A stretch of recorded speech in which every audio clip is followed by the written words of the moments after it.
Bonsoir encore, frères et sœurs dans le Seigneur Yahushua. Nous vous bénissons et nous voulons encore, comme d'habitude, partager encore la parole avec vous. C'est que le Seigneur nous a mis vraiment à cœur. Et comme nous avons annoncé dernièrement que voilà, nous allons vraiment s'activer et revenir de temps en temps vers vous pour partager la parole. Et surtout que notre mission que nous avons à cœur, que le Seigneur nous a mis à cœur, parce que l'ennemi ne peut pas nous mettre à cœur, que le Seigneur nous a mis à cœur, notre mission c'est de rappeler les vérités de la parole, afin que nous soyons fondés dans la vérité présente.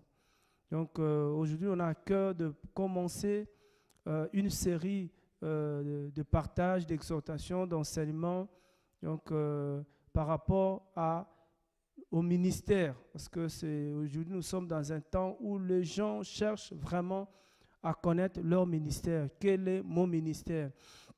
Donc par là, nous allons sans plus tarder commencer à partager quelque chose. Donc nous allons prendre Apocalypse chapitre 12, Apocalypse chapitre 12, et nous allons lire une parole que nous connaissons, qui est souvent citée, que le Seigneur va beaucoup nous aider à travers cette parole. Apocalypse chapitre 12, à partir du verset 13. Même à partir du verset 12, on va commencer à partir du verset 12. La Bible nous dit, c'est pourquoi réjouissez-vous cieux et vous qui dressez vos tentes. Mais malheur à vous, habitants de la terre et de la mer, car le diable est descendu vers vous, animé d'une grande colère, sachant qu'il a peu de temps. Et quand le dragon vit qu'il avait été précipité sur la terre, il persécuta la femme qui avait enfanté le mâle. Mais les deux ailes d'un grand aigle furent données à la femme, afin qu'elle s'envole de devant le serpent dans le désert, où elle est nourrie un temps, des temps et la moitié d'un temps. Et de sa gueule, le serpent lança de l'eau comme un fleuve derrière la femme, afin de la faire engloutir par le fleuve. Mais la terre secourit la femme, elle ouvrit sa bouche et elle engloutit le fleuve que le dragon avait lancé à sa gueule. Et le dragon fut irrité contre la femme et s'en alla faire la guerre au reste de sa sémence et à ceux qui gardent les commandements d'Élohim et qui ont le témoignage de Yahushua. Voilà, donc on va partager cette parole. C'est Apocalypse, c'est un livre qui est rempli d'images. La Bible dit que Johanna était dans l'île de Patmos. Johanna qui est Jean, il était dans l'île de Patmos, dans une prison enfermée. Et là, il va voir beaucoup de choses. Il va voir beaucoup d'images. Et dans la Bible, nous savons que le Seigneur utilise beaucoup d'images pour parler. Et les prophètes qui ont aussi prophétisé dans la Bible, ils ont beaucoup utilisé les images. Et souvent, ces images-là, si on n'a pas l'interprétation, si on n'a pas l'intelligence, on refait ces images-là. Il y en a qui même arrivent à décorer, à dessiner, à mettre ça chez eux à la maison parce que cette image est reprise dans la Bible. Et nous avons vraiment besoin dans ce temps de la fin de l'intelligence pour comprendre ces images. Parce que si on ne comprend pas les images, on va les adorer. Et si on ne comprend pas l'image, on va tomber dans l'idolâtrie des images. Donc ici, il y a plein d'images dans Apocalypse chapitre 12. Et l'image qu'on voit, on nous dit que c'est pourquoi réjouissez-vous cieux et vous qui dressez les tentes. Malheur à vous, habitants de la terre et de la mer. Vous voyez déjà, donc, on nous parle que dans la mer, il y a aussi des habitants. Dans la terre, il y a des habitants. Au ciel aussi, il y a des habitants. Et car le diable est descendu vers vous animé d'une grande colère, sachant qu'il a peu de temps. Disons que le diable a été précipité sur la terre, il était au ciel, il était avec le Seigneur, nous le savons. Mais parce qu'il avait péché, parce qu'il avait convoité la place du Seigneur, il sera précipité sur la terre, chassé carrément du lieu très saint, il va se retrouver sur la terre. Et là, nous sommes avertis qu'il est descendu d'une grande colère, animé d'une grande colère. Donc, voilà, lui, sachant qu'il nous restait un peu de temps. Et surtout, quand nous lisons cette parole, nous savons que le diable a été précipité il y a très longtemps, quand il avait péché. Mais à cette époque, on nous dit, il va se rendre compte qu'il lui restait un peu de temps. Et parce qu'il va lui rester un peu de temps, le diable va se mettre au travail. Donc, il va commencer son ministère. Et je dis toujours qu'une chose qui m'étonne, c'est que même le diable, il connaît son travail, même le diable, il connaît son ministère, même le diable, il sait qu'il lui reste un peu de temps. Donc, il n'y a plus de temps à perdre. Alors, nous qui se disons enfants d'Élohim, qui se disons chrétiens, on est en train de s'amuser, on est en train de se distraire.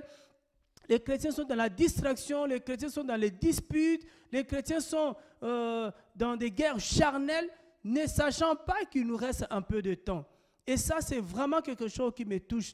Et si même le diable, on peut dire, voilà, c'est un esprit, voilà, il sait, mais on se rend compte que même les arbres connaissent leur ministère.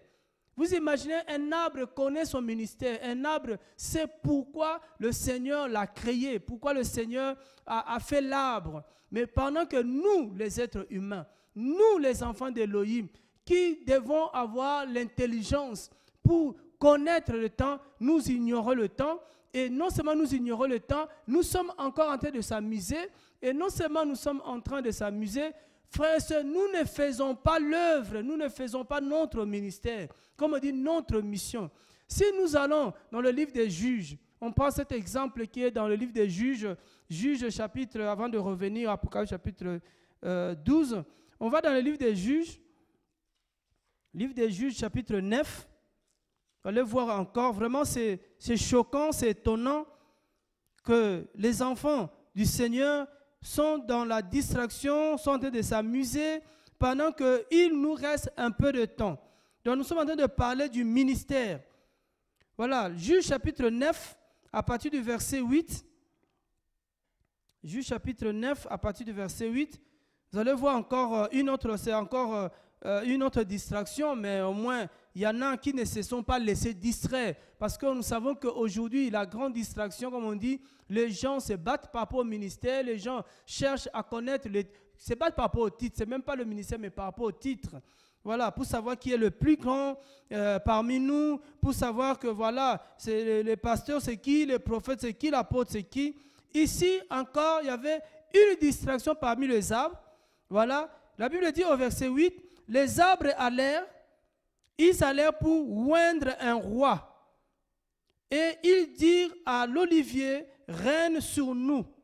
Mais l'olivier leur répondit, renoncerai-je à mon huile par laquelle Elohim et les hommes sont honorés pour aller m'agiter sur les arbres, pour aller m'agiter sur les arbres. Voilà, l'arbre répond aux autres arbres. Nous savons aussi que nous aussi, quelque part, nous sommes comparés à des arbres.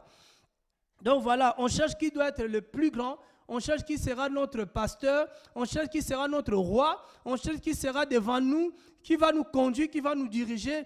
Ici, l'olivier répond, il dit, je n'ai même pas besoin de devenir votre roi, parce que j'ai mon ministère, et mon ministère me suffit. C'est pourquoi le Seigneur Elohim m'a créé, c'est pour produire de l'huile. Et cette huile, c'est l'huile qui honore le Seigneur, qui honore Elohim et honore les hommes. Ça me suffit. Or, nous sommes dans un temps, beaucoup de chrétiens ne savent même pas pourquoi ils sont chrétiens. Beaucoup de gens se disent, ils sont les enfants d'Elohim, mais ils ne savent même pas pourquoi ils sont enfants d'Elohim. Frères et sœurs, nous ne sommes pas chrétiens pour se retrouver, s'assembler tous les jours. Ce n'est pas pour ça que nous sommes chrétiens. Nous sommes chrétiens parce que nous avons une mission. Si vous allez dans le livre de Yohanan, qui est Jean, chapitre 16, on repart dans Jean, chapitre 16, nous allons voir encore pourquoi le Seigneur il a fait de nous ses enfants, des chrétiens. Il dit dans Yohanan, chapitre 16, et chapitre 15, chapitre 15, c'est très important dans le temps que nous sommes, déjà de connaître son ministère pour ne pas se laisser distraire. Parce qu'il y a un esprit de distraction qui plane sur les enfants d'Élohim. Il dit, au verset 16, 15-16, il dit, « Ce n'est pas vous qui m'avez choisi, mais moi je vous ai choisi et je vous ai établi, afin que vous alliez, que vous produisiez du fruit et que votre fruit demeure, afin que tout ce que vous demanderez au Père en mon nom, il vous le donne. » Il dit, ce n'est pas vous qui m'avez choisi. Déjà, nous ne devenons pas enfants d'Élohim parce que nous le voulons. Ce n'est pas un choix personnel. C'est parce que le Seigneur nous choisit. C'est pour ça qu'au chapitre 1er, le verset 12, où beaucoup ne comprennent pas parce qu'il y en a qui font confesser les gens et il faut faire des gens, des enfants d'Élohim par force. Là, au verset 12 du chapitre 1er de Johanna, toujours, il dit, mais à tous ceux qui l'ont reçu, à ceux qui croient en son nom, il leur a donné le pouvoir de devenir enfants d'Élohim. Voilà, il leur a donné le pouvoir de devenir enfants d'Élohim. Si on lit cette parole, on aura l'impression que c'est par notre propre force, par notre propre volonté que nous devenons les enfants d'Élohim.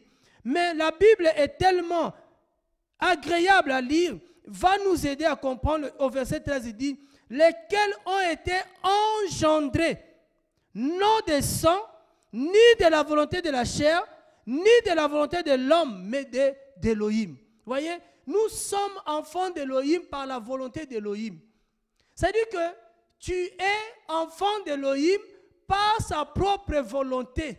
C'est lui-même qui t'a choisi. C'est lui-même qui veut que tu sois son enfant. Mais laissez-moi vous dire que nous ne devenons pas enfants d'Élohim par plaisir. Nous devenons enfants d'Élohim par mission, pour une mission. Parce que la Bible nous dira que tout ce qu'il a fait, il a fait pour lui, il a fait pour lui, frère. C'est-à-dire que tu as été créé pour Elohim, pour une mission bien précise. Et c'est de ça que nous sommes en train de parler. Parce qu'il y a tellement, aujourd'hui nous sommes distraits, on ne fait absolument rien. Et l'ennemi est tellement entré même dans nos assemblées, qu'aujourd'hui, les gens se contentent de se retrouver, de prier. Il y en a même de manger ensemble, de partager quelque chose ensemble qu'ils appellent Sainte-Seine, de partager ensemble et puis de repartir. Mais ce n'est pas ça l'œuvre, ce n'est pas ça la mission que le Seigneur attend de nous.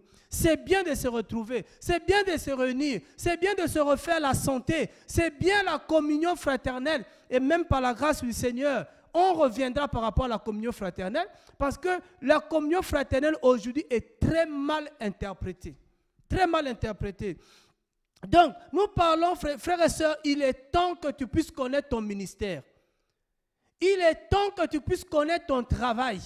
Parce que le Seigneur revient. Et le Seigneur revient, il va nous demander des comptes. Il risque de nous traiter des serviteurs infidèles. Pourquoi? Parce qu'on n'a pas travaillé, parce qu'on n'a pas géré les tâches que le Seigneur nous avait confiées. Le Seigneur nous donne une tâche, il nous donne un devoir, il nous donne un travail à accomplir. Mais si, frères et sœurs, nous sommes distraits, nous n'allons pas accomplir cette tâche. Et si nous n'accomplissons pas cette tâche, nous serons disqualifiés dans la présence du Seigneur. Donc, nous repartons dans Apocalypse chapitre 12, qui est notre texte de base. Comment le diable peut se rendre compte qu'il lui reste un peu de temps? Le diable se rend compte qu'il lui reste un peu de temps, comme la Bible nous dit. Et qu'est-ce qu'il va faire? D'abord, il s'est mis en colère. Frère, se mettre en colère, ce n'est pas une solution. Ce n'est pas une solution, comme la Bible nous dit dans le livre de Jacob. Il nous dit que la colère de l'homme n'accomplit pas la justice du Seigneur. C'est-à-dire, se mettre en colère, ce n'est pas une solution. Le diable avait compris que même si je me mets en colère, je ne vais résoudre aucun problème. Maintenant, au verset 13, la Bible dit, « Et le grand dragon vit qu'il avait été précipité sur la terre. » Il s'est rendu compte, comme on est en train de nous dire que le réveil, c'est très bien. Le réveil, c'est une prise de conscience. Savoir que telle chose n'est pas bien. Savoir que nous ne sommes plus dans l'ancienne alliance, que nous sommes dans la nouvelle alliance. C'est une bonne chose. Savoir que la dot n'est plus d'actualité, la dîme n'est plus d'actualité, toutes ces choses, c'est très bien. Mais si nous ne sommes pas transformés, Ça ne sert absolument à rien, toutes ces choses. Et ici, il va, le dragon, le grand dragon qui est aussi une image, vous voyez. Donc le Seigneur prend l'image du dragon, voilà, pour essayer un peu de symboliser le diable. Or, on ne peut pas traiter les dragons, tous les dragons qui sont dans la forêt des diables. Parce que ça aussi, c'est des êtres que le Seigneur a créés lui-même. Et le grand dragon, qu'il avait été précipité sur la terre, il va commencer son ministère, parce que c'est ce qu'il sait faire. Il persécuta la femme qui avait enfanté le mal. On nous parle d'une femme ici qui avait enfanté le mal. Donc, ça a donné tellement les interprétations de cette femme. Il y en a qui ont parlé de Marie, il y en a qui ont parlé que cette femme, c'est l'Église, il y en a d'autres qui disent que cette femme, c'est Israël. Donc, il y a tellement des interprétations. Pourquoi toutes ces interprétations? C'est parce que nous n'avons pas la vraie intelligence qui nous permet de comprendre qui est cette femme, qui va enfanter. La Bible dit, avait enfanté le mal, cette femme. Le mal était déjà enfanté. Vous voyez déjà, si c'était Marie, ça n'allait pas être logique donc, par rapport à cette phrase. L'Église, ça ne pouvait pas non plus être logique parce que quand le diable était précipité, Marie n'était pas là, l'Église non plus n'était pas là. Donc, mais l'enfant mal était déjà enfanté. On reviendra sur cette femme. Mais on nous dit, les deux ailes d'un grand aigle furent données à la femme. Vous voyez, il y a tellement de mystères dans cette parole. Deux grands ailes vont être données à la femme. Pourquoi? Afin qu'elle s'envole de devant le serpent dans le désert. Pour que la femme aille dans le désert, vous dites que des fois le désert c'est un bon endroit. Où elle est nourrie un temps de temps et la moitié de temps. Ça aussi on reviendra, un temps qui est le 1260 jours. Voilà, et puis on reviendra encore. Et de sa gueule, le serpent lança de l'eau comme un fleuve derrière la femme, afin de la faire engloutir par le fleuve. Un jour, le Seigneur nous a aidé de comprendre cette affaire d'eau que le serpent, le diable va lancer contre la femme. Aujourd'hui, nous savons que l'eau représente aussi la parole et que le diable est en train de lancer et il est en train d'engloutir tellement les gens avec cette eau. Parce qu'il y en a qui sont en train de boire cette eau et cette eau qui est en train de donner des maladies, en train de tuer beaucoup de gens. Beaucoup de chrétiens sont morts parce qu'ils ont bu cette eau. L'eau qui est lancée par le serpent. Mais ce n'est pas l'eau qui donne la vie, mais l'eau qui donne la mort. Beaucoup sont en train de boire cette eau, qui est cette parole qui donne la mort. Et il dit encore, mais la terre secourut la femme. Alors la femme sera secourue par la terre. Mystère encore. Quelle terre va secourir la femme? Donc voilà, on reviendra. Secourir la femme, elle ouvrit sa bouche. C'est la terre qui va ouvrir sa bouche. La terre va ouvrir la bouche. Frère, quand on lit la parole, devant la parole, on est vraiment, on dit, mais on est des bébés. La terre va ouvrir sa bouche. La terre a une bouche. C'est fort ça. On pensait qu'avec les animaux, les hommes, quand on parle de la bouche, on pense que c'est les hommes, les êtres humains qui ont la bouche. Parce que même les animaux, on ne parle pas de la bouche. Mais la terre a aussi une bouche. Frère, le Seigneur va nous aider à comprendre cette terre-là. La terre a une bouche il va ouvrir sa bouche. Elle engloutit le fleuve que le dragon avait lancé de sa gueule.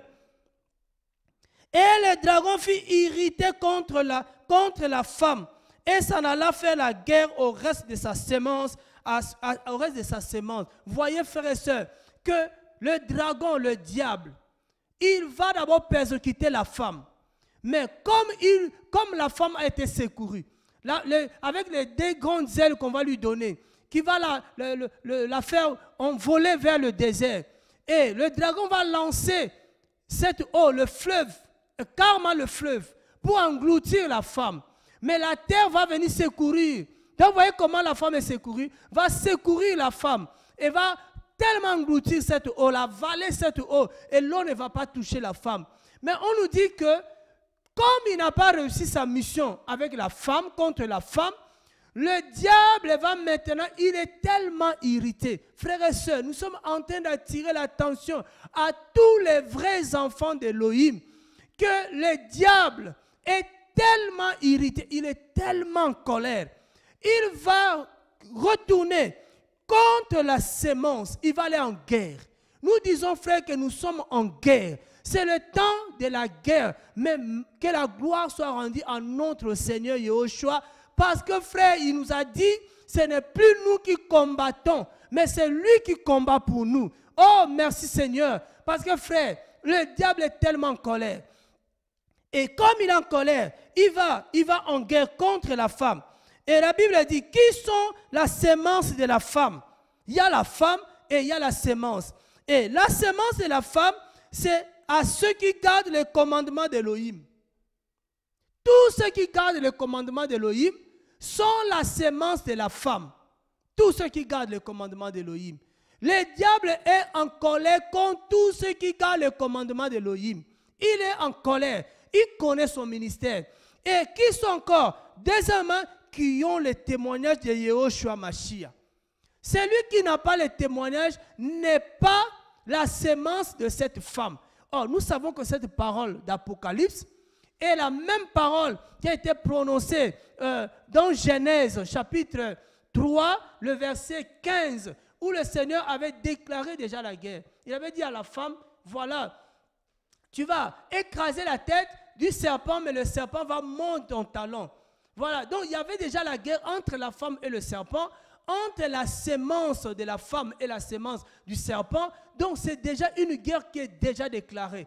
Mais ce que nous voulons souligner aujourd'hui, c'est quoi? Avant d'aller en profondeur dans le détail des autres images qui sont dans Apocalypse 12, c'est que comment le diable, frères et sœurs, comment le diable lui connaît son ministère. Et il fait son ministère. Mais toi et moi, nous ignorons notre ministère, notre mission. Notre mission, c'est quoi d'abord? C'est d'écraser la tête du dragon. C'est d'écraser sa tête pendant que lui est en train de mordre nos talons. Mais nous devons écraser sa tête, carrément détruire son royaume. On ne fait pas notre ministère. Mais aujourd'hui, nous voulons nous rappeler que la mission que le Seigneur nous a confiée, cette mission, nous devons le faire. Le ministère là que nous avons tous reçu, nous devons l'accomplir. Nous allons vite voir cette mission parce qu'avant nous, il y avait des autres qui ont commencé avant nous, qui ont reçu cette mission-là. Et cette mission-là, nous allons quand même la citer qui est dans Matthieu chapitre 10. On va voir cette mission. La mission que le Seigneur a confiée à tous ses enfants, à ceux qui gardent son commandement, à ceux qui ont le témoignage de Yahushua. Cette mission est pour nous. Cette mission aussi est pour toi. Matthieu chapitre 10. On va voir Matthieu chapitre 10 vite fait, à partir du verset 7. Voilà la mission. Après avoir choisi les apôtres, les 12, il va choisir les 12 et il va leur confier une mission. Et en même temps, c'est un commandement. Si on dit que nous sommes les enfants d'Élohim, nous avons un commandement à respecter. Nous avons une mission qui nous a confiée. Nous avons une tâche à accomplir, un devoir à accomplir. Et dans Matthieu chapitre 10, le verset 7, c'est pourquoi j'ai dit, frères et sœurs, nous devons nous réveiller, frères et sœurs. Je le dis et je répète, je ne suis pas contre les assemblées. Nous ne sommes pas contre les assemblées, mais nous disons que la mission que le Seigneur nous a confiée, ce n'est pas de s'assembler, ce n'est pas de s'assembler. Nous avons une mission. Et la mission est, Matthieu chapitre 10, le verset 7, il dit, et en allant prêcher en disant, parce qu'il les envoie, il dit au verset d'abord 6, mais allez plutôt vers les brebis perdues de la maison d'Israël. Il les envoie vers les brebis perdues de la maison d'Israël. C'est pour ça que moi j'ai compris, et je pense que cela est exact, que tu peux parler de Yahushua à tout le monde, ce n'est pas tout le monde qui va croire à ce que tu dis. Parce qu'il y a des brebis qui sont de la maison d'Israël, qui sont aujourd'hui perdus et égarés.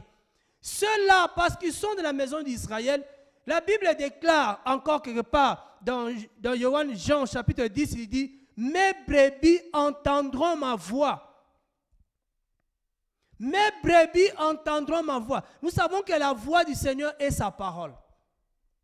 Quand tu parles de la parole du Seigneur, les brebis égarées de la maison d'Israël vont se reconnaître, vont reconnaître la parole du Seigneur et vont te suivre. Les gens ne vont pas nous suivre, nous. Mais les brebis de la maison d'Israël qui sont égarées vont reconnaître la parole du Seigneur. C'est pour ça que le Seigneur les envoie vers les brebis égarées de la maison d'Israël. Et il dit, et en allant prêcher, en disant, le royaume des cieux s'est approché. Guérissez les malades. Rendez purs les lépreux. Nous savons que les malades, c'est physique et aussi spirituel. Beaucoup de gens spirituellement sont malades. Rendez purs les lépreux. On sait qu'il y a les lépreux physiques, mais il y a des lépreux aussi spirituels. Parce que la lèpre, c'est quelque chose qui est physique, mais qu'on voit rarement maintenant. Mais la lèpre qui se voit tout le temps partout, c'est le péché. Mais comment les gens seront purs? Comment les gens seront guéris? C'est que par la parole qui guérit, ce n'est que par la parole pure. Parce que nous savons, vous voyez, Ézéchiel nous parle de cette eau pure. Il dit, prêchez le royaume des cieux s'est approché. Voici la mission que le Seigneur nous donne, que le Seigneur nous envoie, frères et sœurs. Allez prêcher le royaume des cieux. Allez prêcher le royaume d'Élohim. Et la Bible dit, allez. C'est pourquoi je dis, frère, on peut se retrouver prier, on peut se retrouver s'édifier, on peut se retrouver se fortifier.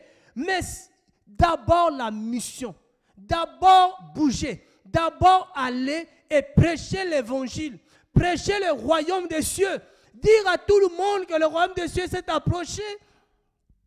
Les jours s'approchent, la nuit est en train d'avancer, comme nous dit comme la Bible nous dit dans le livre des Romains. On n'a plus le temps, frères et sœurs. D'un côté, il y a l'ennemi avec le diable, avec tous ces faux pasteurs, tous ces prophètes. Il est en train tellement d'égarer les gens. Mais l'Église doit se lever pour évangéliser. La vision que le Seigneur nous communique maintenant, c'est une vision évangélique.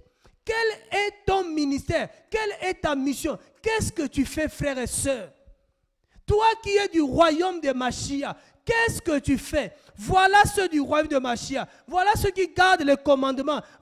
Voici ceux qui ont les témoignages, ce qu'ils doivent faire. C'est aller prêcher le royaume. Le Seigneur lui-même, quand il a commencé dans Marc chapitre 1er, regardez Marc chapitre 1er, vous allez voir que les prophètes qui ont précédé la venue du Seigneur, ils ont prêché cette venue. Vous regardez tous les prophètes dans la Bible, ils ont prêché la venue. Ésaïe a prêché la venue. Il a dit, un enfant vous est donné. Ils ont prêché. Jérémie, ils ont prêché. Tout le monde a prêché. Mais à l'église aujourd'hui, nous prêchons le retour de Machia. Nous prêchons le retour de Yehoshua. Nous prêchons son retour, frères et sœurs. Mais on ne peut pas prêcher, on ne peut pas accomplir cette mission assis. Cette mission, les brebis égarées ne sont pas dans les assemblées, frères. Les brebis égarées sont dehors, à l'image de Saül. Saül, il est allé chercher les brebis égarées de son père. C'est une image qui nous parle. Que nous aussi, nous devons sortir pour aller chercher les brebis égarées de notre père. Il y a des frères et sœurs qui sont égarés dans la doctrine. Ils sont égarés dans les traditions. Ils sont égarés dans les pratiques bizarres. Ils sont égarés, frères, séduits par les esprits qu'on appelle les esprits séducteurs. Nous devons aller le chercher. C'est ça la mission. On doit évangéliser. On doit se lever, frères et sœurs. On doit se déplacer. On ne peut pas rester fixe en train de se disputer les ministères, les titres, les micros dans nos assemblées. Marc chapitre 1er, on va prendre Marc chapitre 1er. Le ministère qu'on appelle vraiment la mission de l'Église. Marc chapitre 1er, quand on regarde le verset 3 même, on voit les gens qui étaient plus simples. Les prophètes, des prophètes déclarés grands prophètes, mais aussi simples. La voix de celui qui crie dans le désert, parce qu'on lui a posé des questions, quel était son ministère. Il n'a pas donné son ministère, s'il était prophète, il était quoi. Mais il a dit, je ne suis qu'une voix de celui qui crie dans le désert. On doit aller dans le désert, frère. On ne crie pas dans les assemblées. On crie dans le désert. Le désert, c'est un lieu où il y a plein de serpents. Et le désert, c'est un lieu où il n'y a presque pas de vie. Un désert, le désert, c'est le lieu où il y a le chaos. C'est là où nous devons aller. Parce que quelqu'un qui n'a pas la parole de Yahushua n'a pas la vie. Il est un désert. Quelqu'un qui est possédé, qui est plein de démons, c'est un désert. Il faut aller dans le désert, crier. Et les démons vont sortir de ce corps. La vie va entrer dans le désert. Il dit quoi? Préparez le chemin du Seigneur. Aplanissez ce chantier. Yohanna vint baptisant dans le désert. Il baptisait dans le désert. Il prêchait le baptême de repentance pour la rémission des péchés. Voilà ce qu'il faisait. Et on va aller au verset 14. Vous allez voir quelque chose qui se passe là-bas. Marc chapitre 1, verset 14. Parce que notre modèle est là. On nous dit, après que Yohanna ait été mis en prison, Yahushua alla dans la Galilée. Pareil, il alla dans la Galilée. Il n'était pas resté quelque part là où il était. Il n'est pas resté dans son confort. Il est allé en Galilée. Et qu'est-ce qu'il allait faire dans Galilée? Il n'est pas allé visiter la ville. Il allait prêcher l'évangile du royaume d'Élohim. L'évangile, le royaume des cieux. Il a prêché l'évangile. C'est ça que le Seigneur nous demande. Notre premier ministère, parce que nous allons voir vraiment tous les ministères, toute la mission que le Seigneur nous a confiée.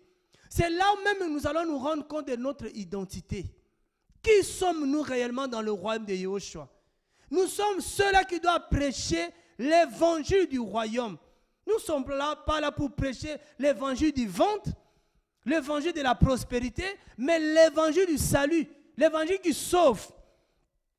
Il dit, prêchant l'évangile du royaume d'Élohim. Qu'est-ce que cet évangile disait? Disant, le temps est accompli, frère. Le temps. Ici, vous qui aimez faire des calculs, allez faire des calculs.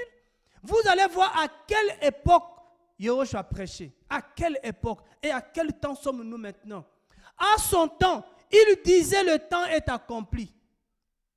Le temps était déjà accompli. Frère, à un moment donné, devant la parole, on ne peut plus se distraire parce qu'on sait qu'il n'y a plus de temps. Il n'y a plus de temps. Regarde le chaos là, le peu de chaos, ça c'est rien. Apocalypse nous dit que les malheurs qu'on voit là, ça n'a rien à voir avec les malheurs à venir. Le monde est en panique. Le monde commence à douter. Aujourd'hui, j'ai suivi qu'on parle de l'économie qui est paralysée. L'économie mondiale risque d'être paralysée par un virus. Juste un virus. Mais nous ne sommes que même pas au commencement des douleurs. Il y a des douleurs à venir. Il y a la tribulation qui arrive. Il y a une souffrance qui arrive.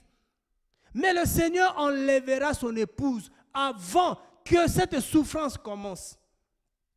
Mais à son épouse, une mission lui est donnée. C'est la mission d'aller. C'est la mission de prêcher l'évangile du royaume. C'est la mission de présenter son époux. Il dit, le temps est accompli. Le royaume d'Élohim s'est approché. Répentez-vous et croyez à l'évangile. Voici l'évangile de Yahushua. C'est l'évangile de la repentance. Mais on doit se repentir. Des fois, on parle de la repentance. Mais la repentance, c'est quoi, frère? La repentance, c'est le renoncement. Nous avons encore des œuvres mortes à renoncer. Nous avons encore des habitudes, des coutumes, des traditions. Beaucoup de choses de l'homme à renoncer, à abandonner. Parce que sans la repentance, on ne peut pas croire à l'évangile. C'est impossible. Celui qui ne se repent pas, celui qui ne renonce pas, ne peut pas avoir la force d'obéir à l'évangile. Tu ne peux pas. Si tu es attaché aux choses du monde, tu ne renonces pas aux choses du monde, tu Tu auras du mal à obéir à l'évangile. Même si tu veux essayer, tu auras du mal. Mais aujourd'hui, frères, prenons conscience que nous qui avons reçu l'évangile du royaume, nous qui avons reçu l'évangile du salut, nous avons la mission numéro 1. Aujourd'hui, de nous dire que nous avons la mission d'aller annoncer l'évangile. L'armée de Yahushua, tous les frères et sœurs qui sont les enfants d'Élohim, nous devons nous lever, nous devons nous organiser partout où nous sommes dans le monde. Nous devons nous souder afin que l'évangile soit prêché partout. C'est même un défi. Parmi les défis que l'Église doit relever, c'est le défi de prêcher l'évangile partout dans le monde. L'évangile du royaume. Si nous ne parlons pas, le diable va parler. Le diable sera écouté. Les gens vont croire à son évangile. Parce que quand il y a un vide, ce qui est là, les gens vont croire à ce qui est là. Les gens vont continuer à boire cette eau qui donne la mort. Les gens vont continuer à croire à ces faux pasteurs qui prêchent pour leur vente, qui sont en train de s'enrichir, qui deviennent de plus en plus riches, mais qui n'arrivent pas à guérir les malades, qui n'arrivent pas à rendre net les lépreux, qui n'arrivent pas à ressusciter les morts. Les gens sont morts de plus en plus, mais en étant dans les églises. Le Seigneur nous interpelle, moi le premier, de se lever pour aller chercher les brebis égarées de la maison d'Israël. Tous les frères, seulement ceux qui sont égarés t'écouteront. Ce n'est pas tout le monde qui va t'écouter. Seulement ceux qui sont de la maison d'Israël. Il est temps, frères et sœurs, que nous-mêmes, que nous puissions nous repentir parce qu'on avait tellement négligé, tellement abandonné, tellement laissé aux autres. On pense que prêcher l'évangile, c'est seulement donner aux frères et pas aux sœurs ou seulement à certaines personnes. Non, non, non. Le Seigneur nous donne quelque chose pour témoigner son nom. Par sa grâce, cet enseignement, pour te dire, te rappeler ta mission Église, nous allons le faire parce qu'il y a tellement de choses que l'Église doit connaître par rapport à son identité, qui lui donne la mission, qui lui donne la position. Ce n'est plus le temps de se contenter de venir chanter le dimanche, de venir prendre le micro le dimanche, de venir partager le gâteau le dimanche. Ce n'est pas ça que le Seigneur attend de nous. On doit faire plus que ça. On doit faire plus que ça. C'est aller sur le terrain, aller dehors, aller dans la foule, aller dans les carrefours, aller dans les ronds-points et prêcher l'évangile pour que le Seigneur soit témoigné. Il y a une parole, dernière parole, je vais lire juste dernière parole parce que c'est important, parce que les gens ne comprennent pas. Mais pourquoi on insiste sur ça? Parce que si toi tu ne souffres pas, nous on est fatigués de la terre, on est fatigués de ce monde et la parole, comme je dis, que c'est la parole qui nous juge. Le Seigneur, il est que derrière sa parole pour l'accomplir. Il dit dans Matthieu 24, le verset 14, vous allez voir une réalité. Verset 14, il dit, et cet évangile du royaume, on nous a présenté quel est cet évangile du royaume. Ce n'est pas l'évangile qui dit, voilà, tu deviendras millionnaire. Voilà l'évangile qui dit que tu te marieras, parce que nous, avant même qu'on se marie, le Seigneur savait qu'on allait se marier. Il dit, cet évangile du royaume sera prêché dans toute la terre habitée. Toute la terre habitée, c'est un défi pour servir de témoignage à toutes les nations. Et alors viendra la fin. Il n'y a pas de fin si cette parole n'est pas accomplie. Et si cette parole n'est pas accomplie, c'est-à-dire quelque part nous avons failli à notre responsabilité.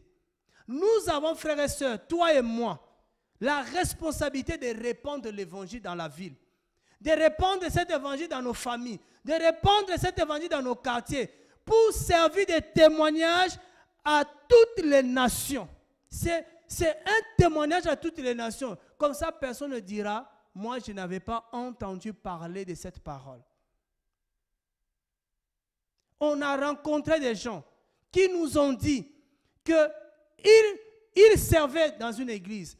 Elle chantait dans une église. Mais la sœur a dit, je ne savais pas que si je mourais dans l'état de l'impudicité, j'allais partir en enfer. Parce que dans mon église, on ne nous dit pas ça. Vous imaginez. Elle chantait très bien même. Mais elle ne savait pas qu'en étant dans l'impudicité, elle mourrait, elle allait partir en enfer. Les gens ont besoin d'entendre la vérité. Nous avons la vérité. Que faisons-nous avec la vérité que nous avons? Seulement c'est glorifier que nous avons la vérité? Seulement c'est glorifier que nous sommes de la vérité? Non, frère, on doit témoigner. Au nom de Yahushua, nous aussi nous allons témoigner. Nous allons venir encore, frères et sœurs.